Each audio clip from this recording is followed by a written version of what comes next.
I think language learning is such a valuable skill. It should never ever be overlooked, because for me, my perspective is that if you have access to a particular language, you have access to a new set of people. Japanese now, I have access to 120 million people in Japan that I may not have been able to if I hadn't learned the language. What it does is it gives you access to these people. Even learning a phrase or two from a language that you know you're going to encounter a person, for example, you know, when people meet each other for the first time, there's always a barrier, whether it be a language or not, whatever it might be. And if you can break that down with whether it be body language or a gesture or something in their language, it's amazing.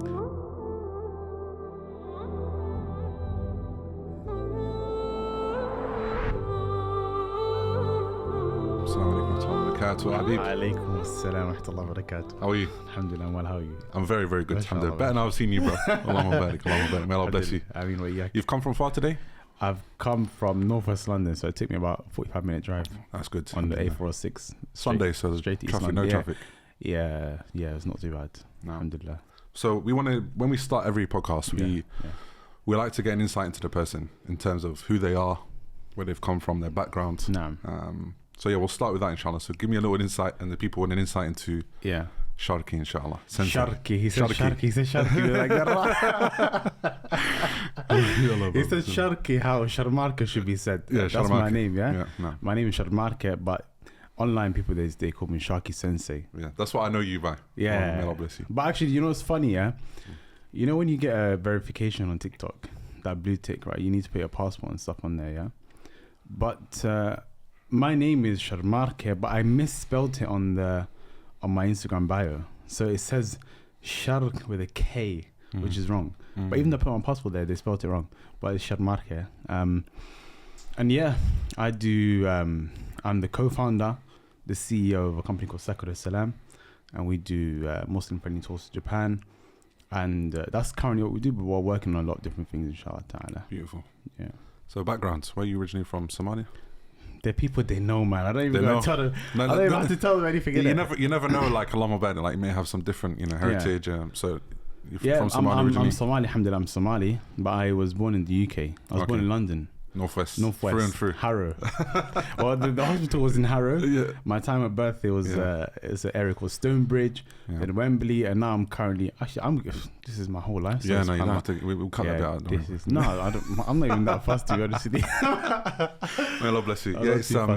I'm originally from up north, so whenever somebody talks about London, where they're from, I'm like, okay, cool, I don't know too much, but I know like I've heard of Stonebridge, but I'm not like. I worked in West London in like Chiswick area. Chiswick is far west. So I work in them sides. It's not too far from now, I don't believe. Just off the A406. But may Allah bless you, bro. It's an honor to have you here. Firstly, I've been watching a lot of your stuff in the past and of recently. In terms of the content you've been putting out, the projects you have, you're doing at the moment. So, having this podcast is a great opportunity for me to learn more about you. So I don't know if you remember, we were in the cafe. I kind of said I don't want to know anything about you. Yeah, we're like fresh. I want it all to be fresh. So, we want to start, inshallah, with kind of, what you're doing currently at the moment. Okay. We've got your background in Somali from Northwest London. Somali, Northwest London. But we want to know about you and yourself and what you're trying to achieve, and get some more insights into that, inshallah. So, I personally am from a creative background, and I've seen obviously now you've delved into the creative field and you've putting out content on your projects and you're delving into that. So how's that going for you firstly before we go into it? You know what, in terms of just generally, I love to be doing something that allows me to progress, something that you feel like you're learning something new and you're progressing in that particular thing.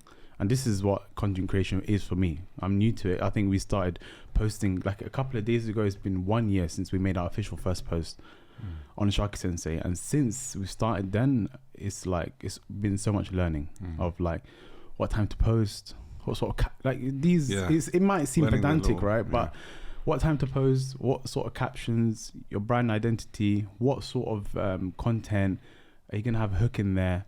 Like, how are you going to call people to action? All this sort of stuff that a year ago I never ever thought about, right? And this is currently what, in terms of when you speak about content creation, Sharky Sensei, Sakura Salam, we know obviously now with the advent of social media, a social media presence is important for any business, right? Very important. Exactly. And that's one of the main reasons we're doing what we're doing here now. MashaAllah. Is we want to set a footprint in the content creation world from the UK within the Hajj and Umrah kind of, amazing aspect of things. So amazing. I know obviously it's your beginning of your journey. You said you started a year ago on social media, but now obviously you got your personal brand that you're developing, and you also have your Sakura Salam, which we're obviously going to go into now, inshallah. So me personally, bro, when I first heard about you, I heard about you from a good friend of mine, Musa Adnan, mashallah, and what he was doing with you. We're going to go into that in a little bit. But what I saw and what I heard is that obviously you're somebody who's delved into the language of Japanese. Naam. You've been doing it for a long time. You've studied it as well. So we're going to go into that. Firstly, we're going to go into yourself and the language and what you've learnt. And then we're going to go into your projects and everything you're working on, inshallah. Amazing. So cool. If you can just explain to me and explain to the audience, inshallah, like yourself and your journey with Japanese, like the Japanese language. My journey with the Japanese language is one that people, they usually think that I came to Japanese through anime. Okay. Right. And anime is, I'm sure everyone knows what anime is. Is that like a stigma that most people have, or? I'd say there are lots of Somali boys or any just people in general that their gateway or their segue into Japanese culture and language, etc., is anime, and that's normal. Like the very, very popular Dragon Ball Z, all of these sorts of animes that people grew up on, right?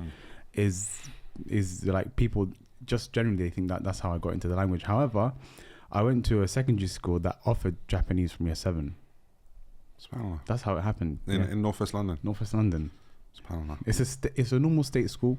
Nothing. But to what extent? I remember when I was in school and I was learning different language like French and like I was just boiling it off. Okay, well, but you see how a school would specialize in a particular thing. So this school specializes in IT or PE. Our school specializes in languages. Wow. So different languages or when we say languages, just general languages. Okay. English language and English is the general curriculum, but Spanish, French, German and Japanese. But Japanese is the only thing that made it distinct, I would say. And another thing is we had to choose a GCSE in a language. I think the English baccalaureate at the time, the GCSE was promoting that people would choose a language, but not all schools would say that a child had to choose GCSE, a language for a GCSE, right? But we had to, regardless of the English baccalaureate or that sort of stuff. Would you say that's a big problem? I think the new generation specifically is that they don't know multilingual. And like me myself, like me growing up, I was a bit of a bad mind child. I didn't really want to learn in school. Okay, you don't give me that vibe, you know. No, really? Yeah. SubhanAllah. Maybe it's how I've changed. Mashallah. Yeah, so, I would say maybe, what would you say to it as opposed to what I was saying? The new generation of kids, they don't really want to learn different languages. Do you know what? I think when we speak about the new generation of kids, right, depends on who it is, right? We have households that really put a great emphasis. If we're speaking about, let's just say diaspora, I identify as Somali, British, whatever, but households that put a real emphasis on maintaining that language. If I give you an example, I've got 6 siblings. The older 3 can speak Somali, the bottom 3 can understand, but they can't speak Somali. And it's because maybe like the parents over time grew in their English ability and wanted to practice the English language with the kids, right? But you have some communities that, for example, I know Indians, they preserve the language quite well. They do, but my wife, she's Indian, and like her youngest brother, I hope he doesn't mind me saying this, he watches these and I'm back. Mashallah. He wasn't so strong growing up in his Indian language, but as he grew older and he saw that his siblings, they're strong in it, etc. It's changed a lot. Like even since I've been married to my wife, and I've seen he's changed like extremely. Like I remember they used to say to me when he was younger, when he used to speak their language, he used to sound rude. Okay, because he did abrupt. But he didn't know what he was, he was miskin in the language.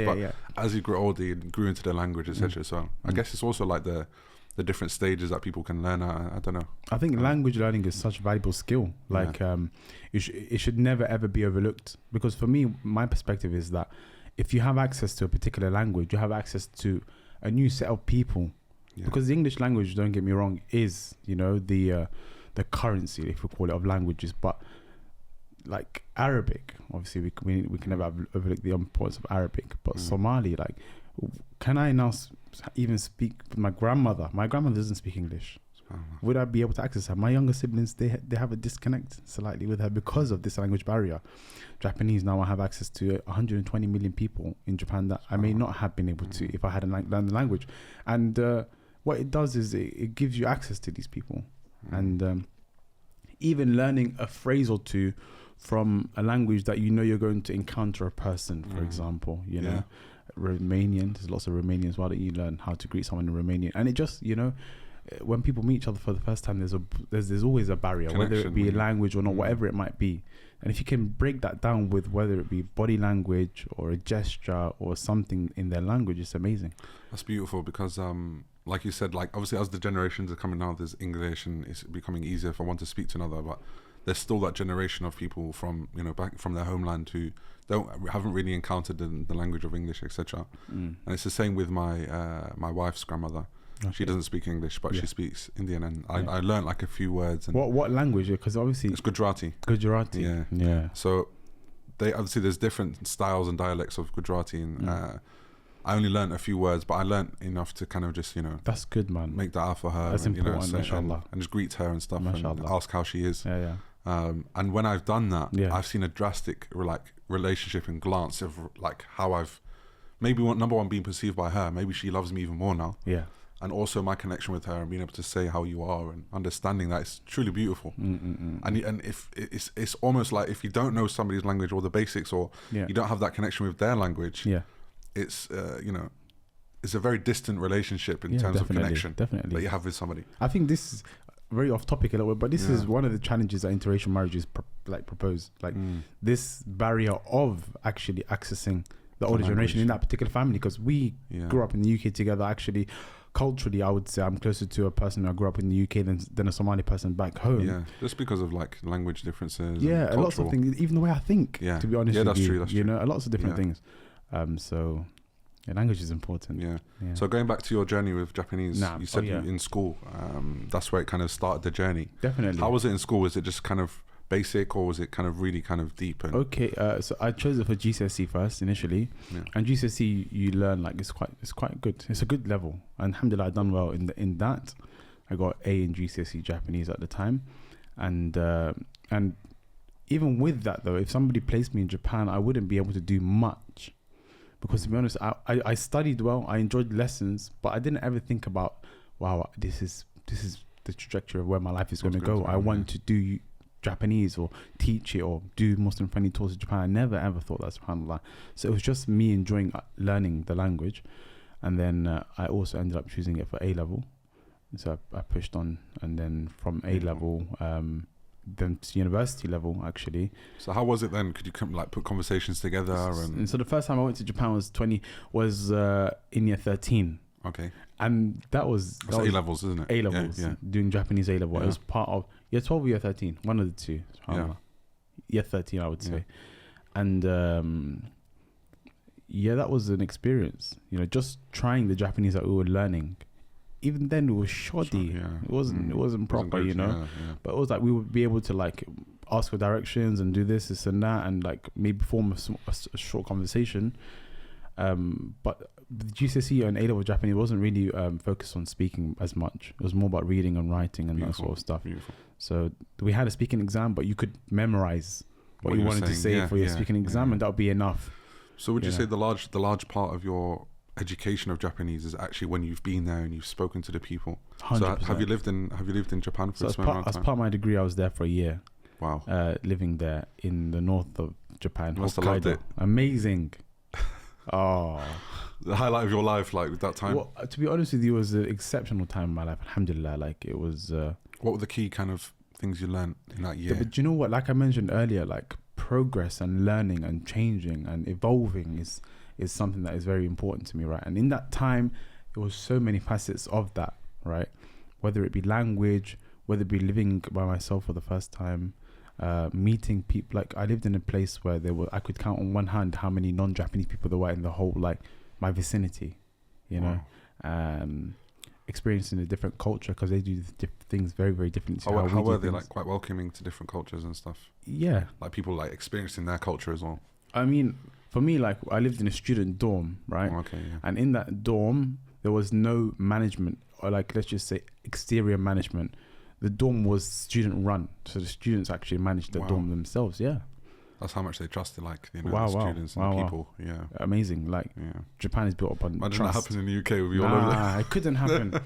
It'd fall apart the first day. It couldn't. Or, not to say couldn't, but I can't see it happening. You know, or it wouldn't be at a certain level. If it was, like, obviously there are a lot of, you know, educated people in the UK and what they're doing, and, you know, But yeah, students. Students, You want to come in live at the life. 18. Yeah, You come in at 18, yeah. and you typically leave at 20, 21, 22. What's it like there, the system? How is it in terms of age? Is it similar? Or? Yeah, similar. Yeah. Similar. You know, you come in at 18 and you do 3 years or 4 years, whatever, and then you go to find a job and work. Similar to Obviously, as we know, like similar to like that with the Arabic language in terms of if you really want to delve into it and to learn it and to grasp it, you know, in terms of one of the main foundations is being in an Arabic speaking country so you can learn the logistics of it, because it's not all about Fusha.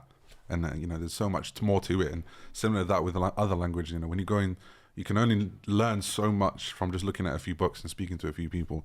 But when you immerse yourself in the culture and the people, and you're speaking on a regular basis, you're learning the slang, you're learning the short film. Like, speak to me about that. How is it, like, the difference between the educational side of Japanese and now the kind of more cultural side of it? Do you know, I would say there's not such a massive disconnect between the two. Yeah. So they've preserved that kind of language quite well. I'd say what we learnt was very applicable to daily life. I wouldn't say like I'd have to go to the street. Like, I wouldn't say that I have to be in the streets of Japan to be able to find out this new form of speaking that goes on in the roads of Japan, do you know? Yeah. What I learned in the classroom, you can implement. I could implement directly in my daily life. For instance, with Fusha, I remember one story, one guy, he was saying that he started learning the language and he went into a car and he started speaking. He started speaking to the driver. Yeah. And the driver said, Sadaqallahu Azim. He thought he was doing Quran. He didn't understand what he was saying. So it's like, you know, with these different languages, you know, there's so many different kind of boundaries. But I guess we're like what you were saying, you know, like you can learn the Japanese language in an environment that you're used to, and then you can go to these places and then implement it, which is beautiful. Yeah. But again, there is a slight difference, not to say they're exactly the same. Yeah. You do need that immersion, like you mentioned. And actually, language is a big part of culture, right? And even within the Japanese language, it speaks about what sort of culture the Japanese have. And what I mean by that is even within the Japanese language, there's like a formal set of language and then less formal. I wouldn't really call it Fusha, to be honest. Like, if I was to compare it, it wouldn't be Fusha. It would be like, this is Japanese. When you speak to an older person or someone senior to you, or maybe somebody you haven't met for the first time, or in the working environment, you use this set of language. And then otherwise, it's like respect form, like respect form. It's like it's a form. It's like news English. When you watch the news, you have that style of English, and when you go on the streets and you speak to people, and it's like more informal. I'd say it's a form. Yeah, it's a form of language. Yeah, and So going from there now, I love this, by the way. I love hearing about your journey in Japanese because it's very intriguing for me, and I've never really met somebody who's dedicated themselves to that. So now you've spent your year in Japan. You've been there. How was it leaving? You probably had some fever leaving that place. Oh, to be honest with you, like I was. Or was like, you ready? Like like it's interesting. I feel like anytime I'm away from home, I don't miss home until I book my ticket. I know I know that I'm going home. Yeah. But the year there was amazing. I never once thought about coming back home. I really, really enjoyed it, and I thought to myself, you know what? I'm going to make the absolute most of this, however which way I can. So I joined the football team there. I was playing regular football out there. And they love football there as well, Japan. Yeah. I think football just became the main sport in Japan. Previously, it was baseball. Wow. Yeah. That's amazing. Yeah. So you play. So you really immersed yourself when you was out there, bro. Like when I say played football, as in we trained 3 times a week, and then we had a game once a week. It was like Sunday league, Saturday league. It's like Saturday league football. It's a uni team. Oh, okay. It's a uni team, but it's serious. Serious, like leagues. And again, student run. Like serious. And they're good. They're proper good. So how was it leaving Japan then after you've come back to the UK and now you've obviously spent your time there? How was it kind of readjusting, number one, back to the culture of the UK? Because from what I understand, and maybe we can go into this before we speak about that part, is from the things that I've heard about Japan in terms of its cleanliness, in terms of how do people speak to one another, how they, how they're well mannered, etc. So how was that change for you going from the UK to there? And then we'll speak about when you come back. So initially going there, right? Yeah. To be honest with you, I think I was fairly well prepared because it's just it depends on how you prepare yourself mentally, right? I knew that it was going to be such a big culture shock, and I had known that the Japanese people they this is how they do things, and things are different out there. So I had a small shock because I was doing it for so long. I've been there once before as well.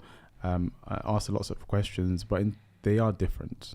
And if you're not prepared for that difference, it will shock you. And especially if you're visiting for a short time, If you're living there, you become more used to it and you understand, okay, this is how the systems work, this is how the people work, so I should follow. But at the same time, they're very accommodating. We were a cohort of maybe 20 international students that came from abroad, and the Japanese people, they would not just overlook, maybe expect us to make societal mistakes, such as, okay, like for example, he doesn't put his rubbish in the correct bin. They're very big on cleanliness. Order. Wow, order, cleanliness, doing things how they're supposed to be done, following rules. Yeah, this is a very big part of society. You can't just do as you please. You have to follow the rules. And this is why I believe when I see Japanese people that become Muslim, they become amazing Muslims because they're so used to following rules. Order. And that's how Allah instructs us to be, with the salah. And, like time. Wow. And their timekeeping is second to none. Timekeeping in Japan and Japanese society is very, very important, that you arrive on time and you're punctual. And it's amazing. So how was the Muslim lifestyle there in terms of meeting Muslims? I mean, myself, when I was there for the year, there wasn't much. Like, there was one Ghanaian brother who was Muslim. There was one sister who was on my course. She was Egyptian, but we didn't interact much outside the class. And it was difficult, as in like finding a community of Muslims where I was. There wasn't. But there is now? Or they're in specific areas? Or so I'm speaking about, I stayed in a very rural place in Hokkaido, Hakodate, the place is called. But when you go to other places, alhamdulillah, there's communities of Muslims in Japan. And communities of Muslims who are actively, working on different things for the Muslims, whether it be halal food provision, whether it be, wow, mashallah, there's lots happening, man, in Japan, in the Muslim scene. Da'wah, like I mentioned, halal food. Another thing that is sometimes overlooked is second generation Muslims, as in they're like, you see how we've got reverts, and then underneath that, well, less of reverts, I'll say. Now it's more like, let's just say you've got Pakistani families that moved to Japan 20-30 years ago, and their kids grew up in Japan, so they might have a small identity crisis, right? Because Islam isn't like in London. I feel like it's kind of trendy to be Muslim. I don't want to say it like that, right? There was a point in time, like especially when I took Shahada 10 years ago. People were just doing it for like the sake of it. It's cool, innit? It was a cool thing. And even now, wearing a thobe on the roads and, saying akhi and all this sort of stuff. Having it's kind of, it's kind of trendy, isn't it? In Japan, there's nothing like that.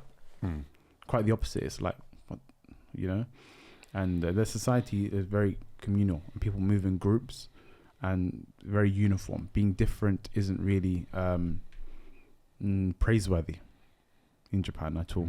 So having a Muslim identity is difficult. It's difficult there. If you grew up in a Japanese society like a normal Japanese kid, like you went to Japanese school, you speak the Japanese language, but you're visibly different. You're Pakistani, and you're Muslim at that. So lots of that generation are now struggling with their Islam, with their personal identity. Yeah, 100%. Wow. And we met a brother on our recent tour. I know I'm sure we'll speak about this soon. He's from London. He's Bengali. He grew up in London. He moved there. He married a Japanese woman. He's got 3 kids with her now, mashallah. And he mentioned, and we actually there's a video on Musa's channel that was released of the brother 17 years in Japan, mentioned about creating his own Muslim community now. And creating I'll give him the ability to do so. And it's monumental, praiseworthy stuff. Like, he's there making sure that when his children grow up in Japan, they have other people that are similar to them around them. They have events where people can come together regularly, all that sort of stuff. And it's if I was to draw a parable, it would be like the 60s or the 50s in the UK. When Pakistanis and Bengalis and Indians first came, Muslims, exactly. And they were fighting racism and building a community for Muslims. And now, look, we've fell into the hands of their hard work and their grafts. And we go to East London and we hear the adhan outside East London Masjid, and that didn't happen overnight, So that is, I'd say, similar to where they are. But would you say there's, with less of, would you say there's a form of kind of, not racism, but kind of more like... not ignorance, I don't want to say be rude in a way, but kind of just they don't understand it, or they it's never really been something in their lives where Islam is apparent to them, and they hear the adhan and they see Muslims dressing in a certain way and acting a certain way. How are they to that? Like, it's alien to them. Alien in a way where that like maybe it puts them in the wrong mindset, or they don't really care and it's not really something they're worried about? Actually, I've done some street interviews I'm going to be releasing on my YouTube channel. Yeah.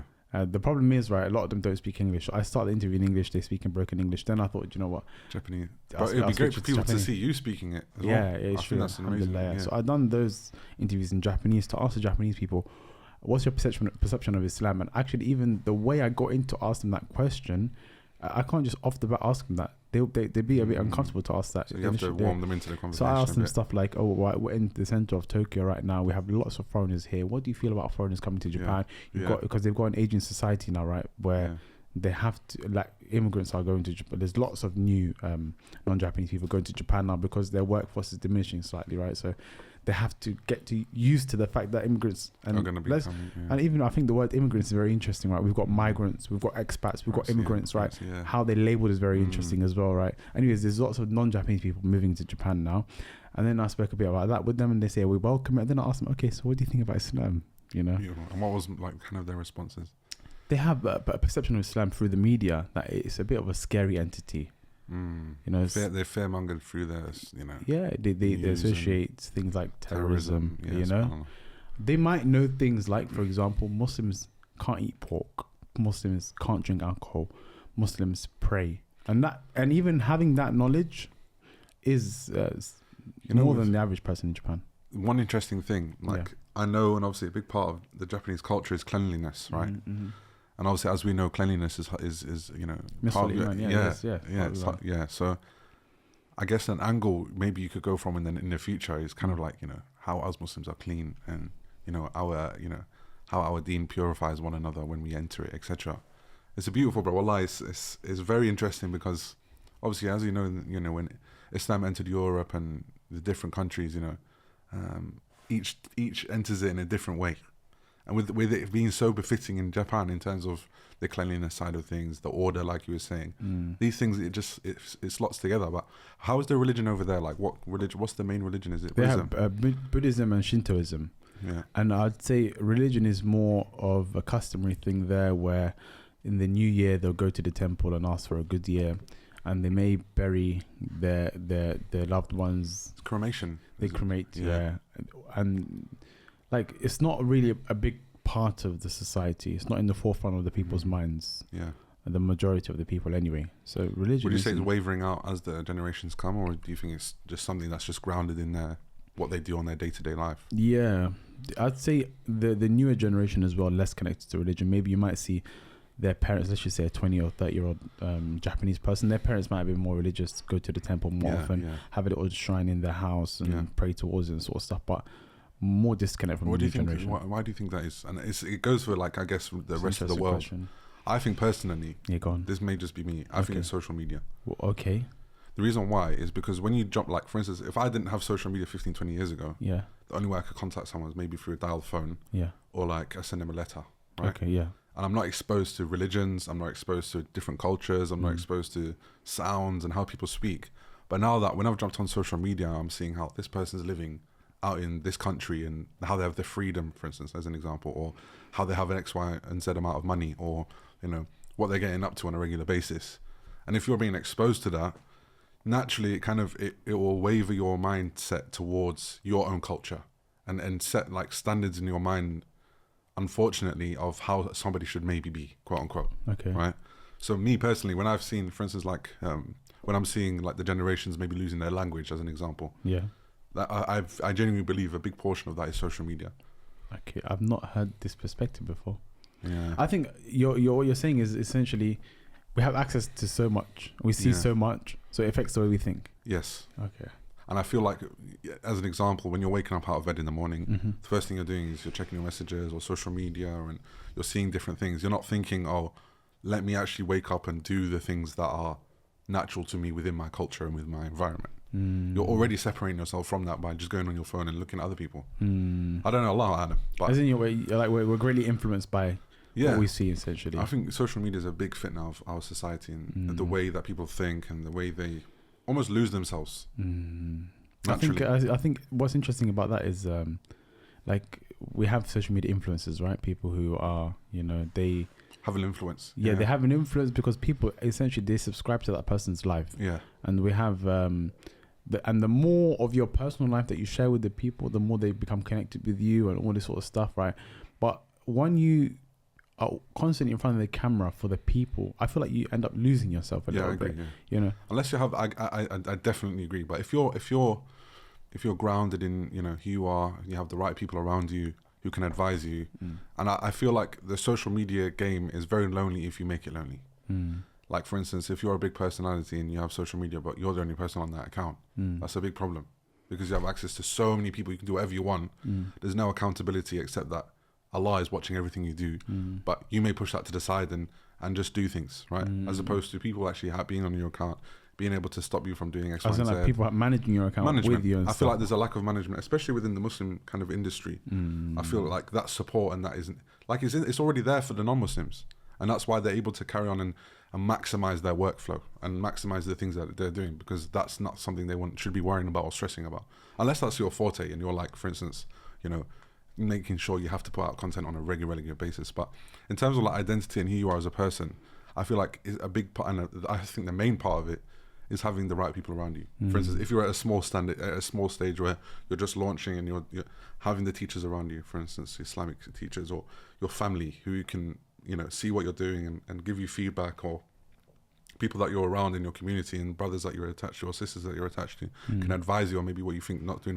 And then when you get to that certain stage, you have people that you can trust and relate to and know you maybe from the start, or, you know, people who are relatable within the industry can manage what you're doing and push that out themselves. And I think if you're not going to be doing that, expect some form of identity crisis, because you get into, and you see this so much now on YouTube, like the older YouTubers, I'm getting drained out, I can't do it anymore, it's getting too much for me, you know, I'm losing myself, like you were saying. But I feel like that's a big part of that is because you're not involving enough people in your life. And life is, and as you know, like especially within the religion of Islam, companionship is a fundamental part of it. Yes. The Sahaba, how important they were to Prophet. The companions, how you're upon the religion of your friends. You know, how praying in Jama'ah is encouraged and you know, is good for us. So much, right? And if you're going to try and go into the social media game on your own, you're going to struggle big time, to say the least. Big time. I feel like it's a big problem we have. But anyways, that's a beautiful subject, by the way. Going back to your language of Japanese, right? Yeah. So you've spent your year. Yeah. You've learned the cultures. You've met the Muslims. You've experienced it. You've come back to the UK now. Yeah. What was it like coming back to the UK, and kind of what were your next steps from that? So I still had a year of university left. So it was a 4-year degree. Actually, when I started university, I didn't study Japanese. I started by studying history. I was very interested in history. So I started my degree in history, but after the first year, I didn't like it. So I changed to a degree which was the Joint Honours of Politics and Japanese Language. And then I had that year of going abroad and studying, which was a compulsory part of my degree. Then I came back, I had a year here, finished, and I was unsure still what I wanted to do. So I thought, you know what, let me go. I always like kids and schools and teaching and that sort of stuff. So I worked in a primary school as a teaching assistant for a bit. I thought, okay, I kind of like this. Let me move on next one. Then I went to a secondary school, worked there for a bit. And then I left that secondary school December 2022 with the intention of doing a PGCE, which is a master's to become a qualified teacher in the UK and abroad as well. And I thought, khalas, I'm going to do that September 2023. So that's a year, nearly a year ago now, yeah. That was my plan. So I left the school. I said, khalas, I'm going to get ready for this PGCE, you know. And then I traveled with a friend of mine to Manchester. And he showed me a video of some brothers doing the go-kart, Mario Kart on the streets of Tokyo. Oh, okay. Yeah. I've not seen that. And then he said to me, bro, like, you speak the language, you know the place. Why don't you take people? Why don't you do that? And subhanAllah, since I came back from Japan, people always ask me, how is Japan? I'd love to go to Japan. What about the halal food? What about this? What about that? All of these sorts of questions that people had, I thought, subhanAllah, I've got the answers to this. And essentially, any product or service is solving the problems of a certain person or a group of people, right? So I thought, khalas, what I'm going to do, and I speak the language as well, what I'm going to do, inshallah, I'll start the page Sharky Sensei. We'll start by doing word of the day. It's called Kyo no Kotoba. And actually, I'll start doing it for a bit now. I need to get back on it, to be honest with you. Because a lot of people who do that, there's a lot of engagement. People like knowing these little sound bites. Retention spans are a lot smaller. I need to get back on it, to be honest with you. That'd be great. I'd love to see that. Yeah, inshallah. I've got some clips from Japan that I'm going to post, inshallah ta'ala. Inshallah. But even to be honest with you, my posting isn't the best, to be honest with you. I could do much better. It's all about kind of structure, yeah, and managing it. Yeah, you know, obviously that's a big part of my forte is content, right? Yeah. And I think the problem people have is they don't structure it, and they don't make their lives easier. They try and make it as hard as they possible. You know, make a video each day, edit it on the same day, put it out on this day. No, that's impossible. Build a backlog, strategize it and structure it, and then schedule it, post it, all that sort of it's stuff. a lot easier when you do it in that way, Sean. Yeah. But So Sharky Sensei started last year posting these was that before the idea of what you're trying to do? No. If you look at the first post, I speak about myself a little bit.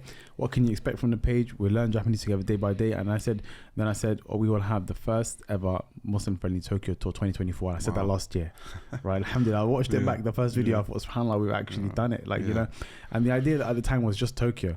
But then I went last year just to kind of prepare for the tour, to visit, and I was in Tokyo, and still it was my idea just to do Tokyo. And then the brother, I met him, may Allah bless him, Taha, he was like, bro, you can't come to Japan, just take them to Tokyo, right? So then it expanded to other cities, and Fiji now Mount Fuji, Chiba is, I'll speak about Chiba a little bit later. So we do Chiba, Tokyo, Mount Fuji, Osaka, Kyoto, and then an optional day trip of Nara or Kobe. Okay, so this is all Sakura Salam. Sakura Salam this is essentially the tour. This is the base tour, and obviously we are still new, but there's so much scope for different things. Give me the you've gave me the idea of it. Yeah. Give me the purpose behind it. What's the purpose behind Sakura Salam? It's interesting, isn't it? Actually, because Sakura Salam, I should say, subhanAllah, it's not just me, right? I've got a co-founder brother. His name is Shunya. He's a Japanese brother, Japanese Muslim brother, who took his shahada about 3 years ago. And he's from Manchester? He's from London. Oh, he lives here in London. Okay. He lives here in London. Beautiful. And we need to get him on as well, inshallah. Shuni would be amazing to come on here. He'd be a very good guest. Yeah. And he essentially, we were introduced over the phone randomly. He was at a particular gathering that I was supposed to be at, subhanAllah, that my brother was at, and then they saw a Japanese Muslim guy, and they knew that I've been in Japan and I speak Japanese language and stuff. I was at home tired, 10 p.m. Someone called me. I'm thinking, shall I pick this up? Shall I pick this up? I'm tired, man. I picked it up, and it's a Japanese guy on the other side of the phone speaking to me about Islam in the Japanese language, and we just spoke for an hour straight away. We became friends. We became friends thereafter, just literally friends. Then when the idea came to me, I said, there's no better person to do this with than this brother. And because of the way he was, like, the interactions that we had, and I saw his behavior, I said he'd be a perfect person to do this with, you know. So when I proposed it to him, he said, Bismillah, let's do it. So since then, that's how Sakura Salam started. And it's him and I. And the tour is essentially the main thing at the moment, but we've got lots of different plans. So we had our first tour end of May. That's where I saw this all from. Beautiful, bro. So we done our first ever Muslim friendly tour, and we take the Muslims there. And you said your question was, what was the purpose behind Sakura Salam, right?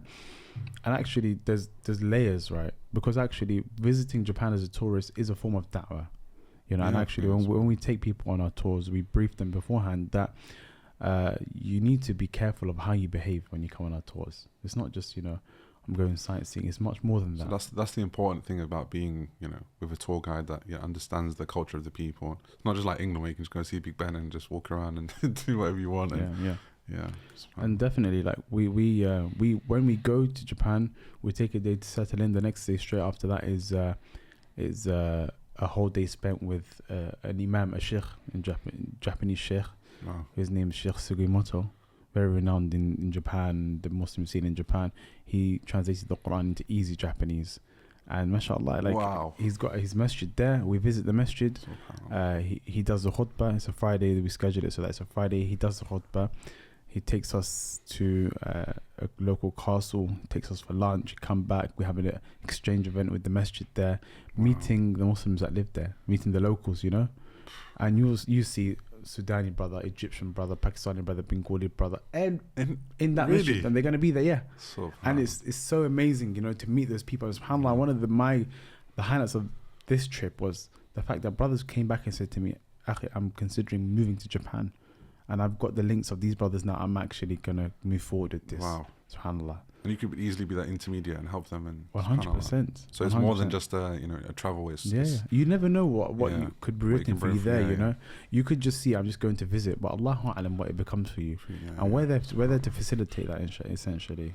So what do you say is the important part about this? So there's the idea, there's the purpose. What's the importance of taking somebody there? How can it benefit somebody? I mean, to be honest with you, Japan is very much different to what majority of people have seen in their lives. It's a completely different country, a place that you've never been to before.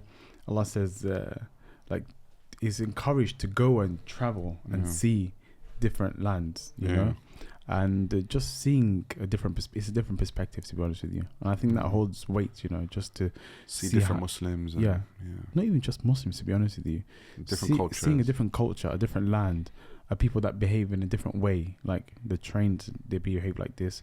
They do this in particular restaurants and shops, and like it's just so different. It's strange because, subhanAllah, it's beautiful what you said. I went to Bosnia recently, like last September, October, something around that time, and I was shocked by, how we have a Muslim country within Europe so close to us at home, right?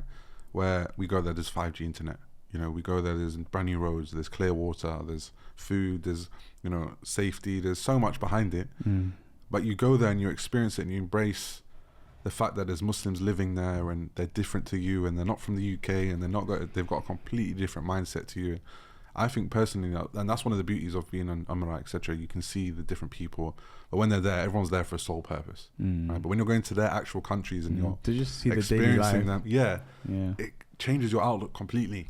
It could just honestly, one of the reviews we got was this trip was life changing, to say the least. And just it's a completely different perspective of life, and it could just Allahu A'lam what comes out after that, right?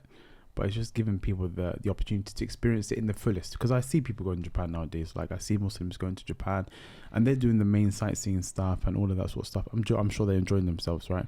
But we and as SubhanAllah, we haven't even had advertised it in that way yet, because Japan holds a novelty within itself. Going to Japan and experiencing Japan is kind of in itself a thing, right?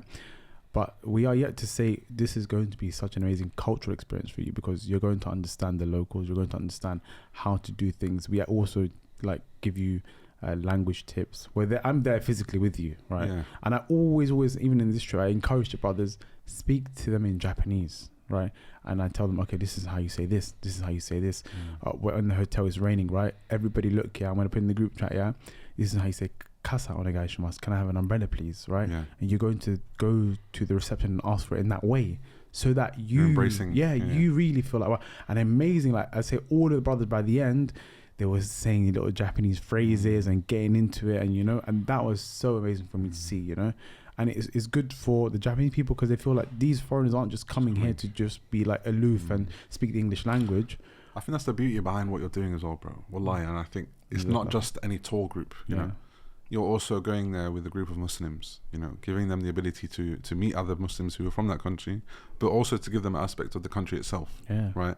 And in doing so, when you're going there and you're allowing these brothers to meet the people there who aren't Muslim, and they see the mannerisms of the Muslims, and they, and the brothers themselves, they experience the culture of that country, is positives on both sides. There's no negatives to it, So I think it's beautiful what you're doing, bro. So what's the scope now for the future? So we have just released our tour tickets for our November tour, inshallah ta'ala. And we've had lots and lots of... our tours so far, they've been brothers only. Just the way it's worked out, the logistics and all that sort of stuff. But we've had lots of demand for sister-friendly tours, family-friendly tours. So we're currently working on 2025, inshallah, offering sister-friendly tours, family-friendly tours for Japan. We also are rolling out our new service. It's called Tailor My Itinerary, which essentially not everybody can come to our tour. For example, the dates might not align for you.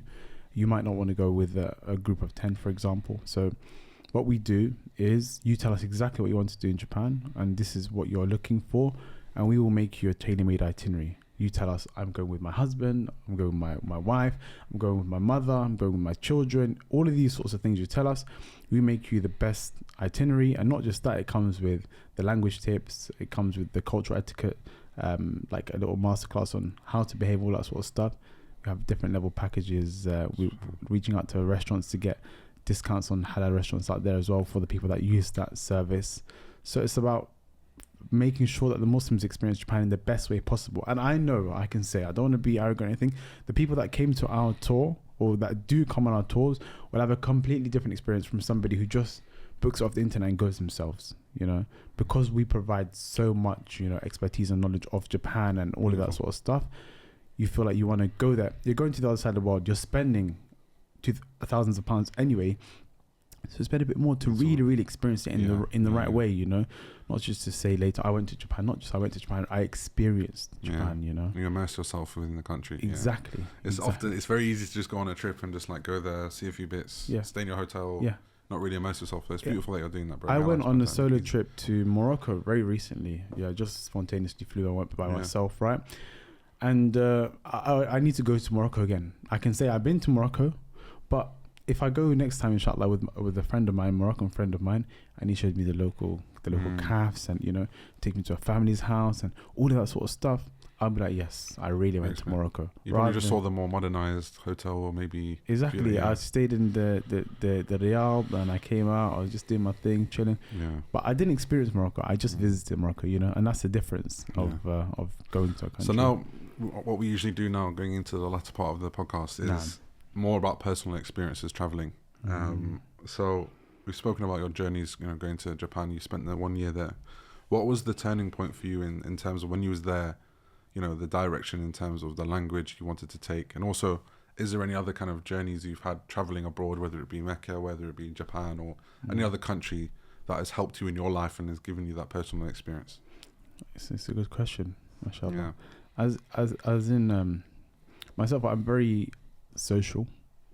I just speak to anybody, and I think that's a big part of language learning and journeys in general, because if you're willing to speak to people, you'll be able to, you know, to learn the language better, right? Sorry, what was the question again? So what was there a specific point in your journey that, you know, was impactful for you, whether it be in Japan or any other country? My personal journey. Yeah, like any travels or journeys, you know. What was the change? Has there been any changing points in your life whilst traveling?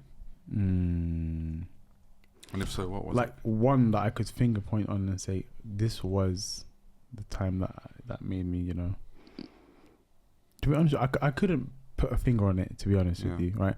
I've been to alhamdulillah many different countries. I think just where have you been to? What countries? If I was to count. Yeah. Okay. What were the main ones? The ones that you felt like you really kind of immersed yourself in, or you had some experiences. Okay, it goes without saying Japan, right? Yeah. Saudi, I've been twice, but I really enjoyed my time there. Alhamdulillah. The UAE. I've been to Taiwan as well. Taiwan is nice. Taiwan is nice. How was that? What did you get up to there? Taiwan, I had a friend living there, so during my time abroad, I visited him, and again, he was like a local there, so I was able to experience it, meet the Muslims there as well. An amazing brother, an amazing Indonesian brother that I met there. You know.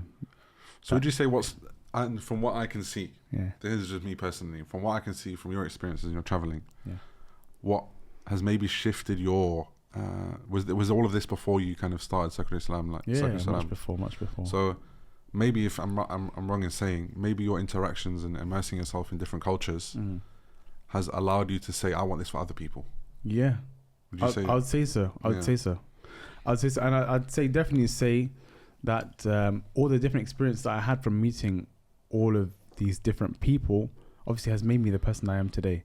Yeah. And I do feel like I'm quite culturally aware of so many different things, of people's behaviors, different cues, and I essentially being the co-founder of a company that you really want to grow and do these sort of things, you have to have X amount of skills to be able to do that in a good way, right? And meeting people from all over the world, different walks of life, different ambitions, it kind of, you know, resonates with you, and you think to yourself, do you know what, I want to do something with my life, something that is impactful, something that actually matters, you know.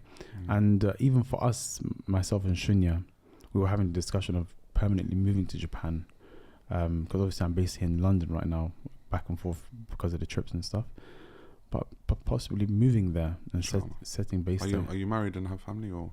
I'm not married yet. So before that happens, inshallah. To be honest with you, what's interesting for me right now is, obviously the person that you marry is important, they're going to be an important person in your life, right? So if and when I do meet with marriage prospects, I have to tell them, okay, this is what I do, you know. That's the beauty of it. Like you know, you're at a point now where you're tunnel visioned and you've got something that you're trying to achieve, and obviously there's a lot of traction behind it, which is a result of, you know, the need and the demand for it, right? So you know, I believe, Allahumma barik, you know, you're at a great stage. Obviously, there's not a marriage discussion or anything like that, but you know, it's great, bro. And I think marriage will only help you in your, you know, your journey, inshallah. Like I think you said, so. If you meet the right person, inshallah, and I hope I can find the right person, inshallah. But I think it'll be, I have to just. So going back to kind of, you know, your experiences and how that's impacted you. I personally, like my personal journey. I've been a few places. You know, I was born in South Africa. I moved here when I was younger. You know, there's only so much I really learnt from that because I was quite young. But the part that really shaped me was when I travelled with brothers, right? Because I went to Morocco with a few brothers from university. We went to Barcelona. I didn't get to see any of the Islamic landmarks or anything like that. But the benefit of being with other people in these different countries, it's insane. Like I felt like the brotherhood of being Muslim and being around good people and being in these different countries, it impacts you massively, and it leaves a really good mark on you. So I definitely, like, subhanAllah, when I saw your stuff and I saw what was going off on social media and how, you know, there's a big, you know, demand for what you're doing, and, you know, Allahumma barik, it's growing. I thought, you know, it'd be perfect to get you on and to speak about your journey and why you're doing what you're doing. So Mecca, Medina, obviously we're centralized in terms of Hajj and Umrah, right? Hajj and Umrah Express is a travel company that helps people go on their journeys, and that's what we're trying to provide, and to see like-minded individuals that are also trying to do that and give people great insights into these different countries. Beautiful to see, bro. So you said you've been at Umrah twice. Yes. How was that experience, bro? How was it traveling to the Holy Lands, and how was your experience? Your first time, maybe. Tell me about your first time. Absolutely unmatched. Yeah. To be honest with you, and alhamdulillah, both times I went was in Ramadan. The first time was in the last 10 nights of Ramadan. The first time, that was 2 years ago, 2022. And it was my first time going, so I chose to go with a group just for the logistics of, you know. First time, it helps. First time, yeah. And I think it's always advisable first time to go with a group, for sure. Especially when there's an imam with you or somebody that's reputable and you can ask them questions. And exactly. But the first time that I went, it was so good, bro. Like, you can't even... It's a feeling you can't. Yeah, it's a feeling you can't explain. It's almost like I compare it to the feeling of being a father. It's not something you can really say how you feel until you. And your parents will always say it to you. You don't know what it means until you grow up. Yeah. It's almost like one of those feelings like when you have a child. You can't explain the feeling of having a child until you have a child. So it's like when you go to see the Kaaba for the first time. Like me personally, I didn't know how to react. It was very kind of like surreal, and then later on, then it kicked in. SubhanAllah, look where I am. No, you're right. And for me, it was just praying in the masjid of the Prophet ﷺ. Just small things. For example, the Prophet ﷺ could have walked here where I'm walking past his grave. The Sahaba, like all of these things. Like, for example, the Sheikh Ahmed Talib of Medina, he was reading Surah Ahzab. For, I think it's 23rd night of Qiyam, and I had recently just memorized that portion of Surah Ahzab at the time, with the meaning, alhamdulillah. I'm praying behind that Imam. I was not far from the Rawdah, not far from the Prophet's grave, not far from where the Imam was at, because I said to myself, Khalas, I need to get far in. So and actually, because I was with the group, a lot of them, when they had there was someone who wanted to chill and stuff, I said, Khalas, I'm going to leave all of you guys. I'm going to do my own thing now, because I'm not here for playing around, right? So I went, tried to get as forward as possible. And if you know, like, that time in Mecca, Medina, it's busy, like never before. So you've got to kind of, you can't be shy and timid. Nah, you have, or you could be a bit, you know, put yourself forward, you know, and say, if you can, or you just say it's a space there. That if you knew the rewards of praying in the front row, you know, you would fight for it. Exactly. So not literally, no, we're not encouraging fighting. No fight, obviously, but you would, like, that's how important it is. So, like, for example, praying that salah behind the Imam in the Prophet in the masjid, and the ayat are saying, like, Inna Allaha malaikatahu yusalluna ala nabi ya ayyuhalladhina amanu sallu alayhi wa sallimu taslima, and speaking about the wives of the Prophet sallallahu the Ahlul Bayt and their daraja and their level, and, you know, just experiencing that in his masjid. And this is where his house was, and this is exactly where he's buried. And for me, it was you can't even explain it. And another experience that I had in that first trip was that I think 2022 was the first year that it reopened fully for the general mass to come after COVID. Yeah. And we were praying, and subhanAllah, like actually I bumped into a friend of mine. He was there. He wasn't the same group. He was just there, I think, by himself. And we met up. And it was 27th night, an odd night in Mecca. And we were on the rooftop, and we stayed there from Dhuhr until the end of Qiyam, basically till Fajr. Because if you don't get there that time, you're not getting a spot. If you're not staying there the whole day, you essentially. And even going toilet was techie. Like we couldn't really go to toilet and stuff, right? Yeah. But the Imam Sheikh Yasir Dosari, right? Yeah, my favorite. Maybe like Benina, Sheikh Benina, maybe. You like Dosari, yeah? Yeah. Big fan. I kind of Dosari, he's my top 2, I'd say for sure. Who's your number 1? What is it? Just Haramain, yeah? I'd say Haramain. Ahmed Talib, Hamid from Medina, and Sheikh Dosari. Yeah, Dosari is subhanAllah. Yeah. Johani, Balila. Balila, like, for me personally, like when you hear them on TV and stuff, it's not the same. Yeah, but in real life. Balila, you're right. The cab is dead. Yeah, you're right. You can hear the birds, and you can hear this. You can smell the rose water from the floor, and wallah, it's insane. Yeah. It's amazing. That rose water. The rose water, that to this day, I've never smelled anything like it. Yes. And it's something that resonates with you, and you can smell it even though you can't smell it. Yeah. Like actually it's fun. Like sometimes I get brothers coming to me talking about Japan and stuff, and they've not been to Umrah before, and they're contemplating to me, should I come to Japan? Should I go Umrah? I say, okay, go Umrah first, man. Go Umrah first. Experience that first. I wouldn't advise anybody to go visit Japan before they go to Umrah. And there's brothers that come to me and say I'm just saying, brother. I feel like it's a big problem we have in society, and we were speaking about it earlier that I don't feel enough people put. Not saying the people that have come to you have not done that, but like people in general, like they don't prioritize Umrah enough and traveling to the Holy Lands, and you know, this is our religion. This is where our religion resonated. Like if you have the means, that should be your fundamental priority. Like me right now, I said to my wife, I'm not going anywhere else until like I go on Umrah or it's work related. If I have to go, it's whatever. Yeah. But it's so like I feel like that's maybe a lack. You know, subhanAllah, a big problem we have in our society. You know, subhanAllah. It's so easy for us to get, especially like before like COVID and stuff with Hajj. Like anybody, you don't have to be on a list, and like for instance, if you're from Malaysia, you have to be on a list, and subhanAllah, it's so accessible for us, very accessible, subhanAllah. Yeah, but I appreciate you sharing everything you shared with us today. But before you go, I think you know this is going to happen. What do you think? What do you think it is? You want to tell me you speak some Japanese? Yes. I want you to say in Japanese, and this is mainly obviously for me. I want to hear it, and people they want to hear it as well. Inshallah. No. Maybe say, you know, my name is Sharky, Sharkmake, and then say what you're doing right now in terms of your Sakura Salam. Sakura Salam. Yeah. What you're doing, and then maybe a reminder, inshallah, afterwards. Not in English, you can do that part. Inshallah. OK、皆さんこんにちは。僕の名前シャルマルクで、もう10年間過ぎて日本語を勉強してて、今自分とシュンヤと一緒にサクラサラムという会社を作り立てて、ムスリムフェニツアーを